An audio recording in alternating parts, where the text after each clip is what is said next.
છે અને તેમાં કયા પ્રકારે આ પરિસ્થિતિ સર્જાઈ હતી તેને લઈને પણ આપણને આવનારા દિવસોમાં જાણ થશે, પરંતુ અત્યારની પરિસ્થિતિ ખૂબ જ ભયાવહ, ખૂબ જ એવા ગંભીર દ્રશ્યો સામે આવ્યા છે તે માટે ફાયર વિભાગ દ્વારા કામગીરી કરવામાં આવી રહી છે। અચ્છા, પ્રેરકભાઈ શાહ છે આપણી સાથે પ્રમુખ, તેમની સાથે વાત કરીશું। સાહેબ, કયા પ્રકારની કામગીરી કરવામાં આવી? જી, અત્યારે અમે ફાયર બ્રિગેડને અત્યારે સ્ટેન્ડ 2 રાખેલા છે, સાથે સાથે 108ને પણ બોલાવી છે। અમદાવાદ સિવિલથી લઈને એસવીપી આ તમામ જગ્યાએ અમારી ટીમ પણ ઉતારી દીધી છે। બ્લડ બેંકની અંદર પણ વાત કરી છે, જેથી કરીને બ્લડની વ્યવસ્થા એ પૂરા પ્રમાણમાં થઈ શકે। અને અત્યારે પણ આપ જોઈ રહ્યો છો કે ફાયર બ્રિગેડથી આગ ઉપર કાબૂમાં લેવાનો પણ અમે પૂરેપૂરો પ્રયત્ન કરી રહ્યા છે। અને આ સિવાય પોલીસ તંત્રથી લઈ અને કોર્પોરેશન આ તમામ જોડે અમે સંકલનની અંદર છે કે જેથી કરીને વધારે કેઝ્યુઅલિટી બી ના થાય અને જે કોઈ લોકો છે તે બચી શકે એના માટેનો અમારો પ્રયત્ન। પૂર્વ મુખ્યમંત્રી પણ આ પ્લેનની અંદર સવાર હોવાની વાત થઈ છે, તે અંગે કાંઈ કન્ફર્મેશન મળ્યું છે કે કેમ?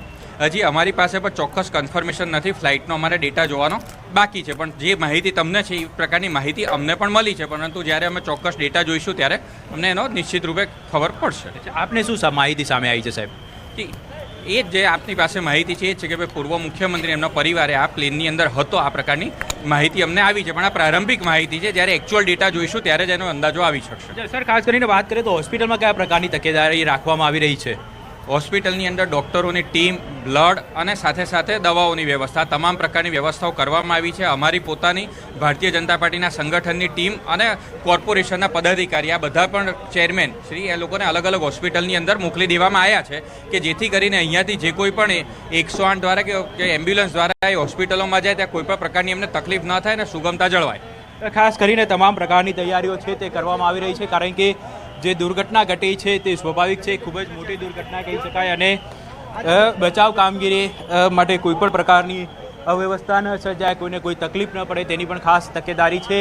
તે લોકો જે વહીવટી તંત્ર છે, પોલીસ તંત્ર છે, સુરક્ષા એજન્સીઓ છે તેમના દ્વારા તો રાખવામાં આવી રહી છે, પણ લોકો પણ ખાસ સ્વેચ્છાએ મદદે આવી પહોંચ્યા છે।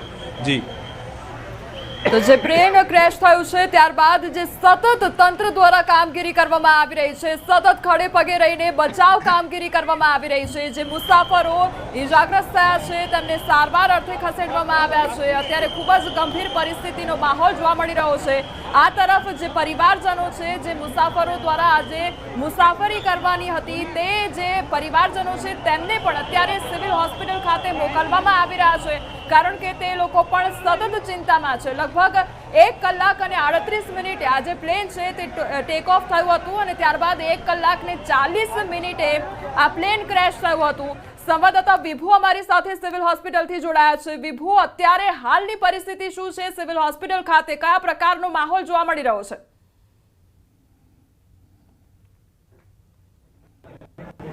અત્યારે અમદાવાદ જે સિવિલ હોસ્પિટલ છે આપને ત્યાં ઓફિસમાં અત્યારે મુખ્યમંત્રી ભૂપેન્દ્રભાઈ પટેલ અહીં ઉપસ્થિત છે, સાથે આરોગ્ય મંત્રી પણ ઉપસ્થિત છે, તમામ અધિકારીઓ પણ અહીં ઉપસ્થિત જોવા મળી રહ્યા છે। બે એક મિટિંગ ચાલી રહી છે, મિટિંગમાં આરોગ્ય વિભાગની પહેલી પ્રાથમિકતા છે કે જે લોકો ઇજાગ્રસ્ત થયા છે તેમને તાત્કાલિક સારવાર મળી રહે, જે લોકોને બ્લડની જરૂર છે એ લોકોને તાત્કાલિક બ્લડ મળી રહે તે માટેની તમામ પ્રકારની દવાની વ્યવસ્થા, ડોક્ટરોની વ્યવસ્થા છે તે આરોગ્ય વિભાગ સતત કરી રહ્યું છે। તમામ આજુબાજુના હોસ્પિટલના રેસિડેન્ટ ડોક્ટરો, તમામ ડોક્ટરો, સિનિયર ડોક્ટરો છે તે અમદાવાદ સિવિલ હોસ્પિટલમાં અત્યારે ઉપસ્થિત છે। 50 થી 60 જે પેસેન્જરો હતા તેને અહીં લાવવામાં આવ્યા છે, તેમની સારવાર છે તે શરૂ કરી દેવામાં આવી છે।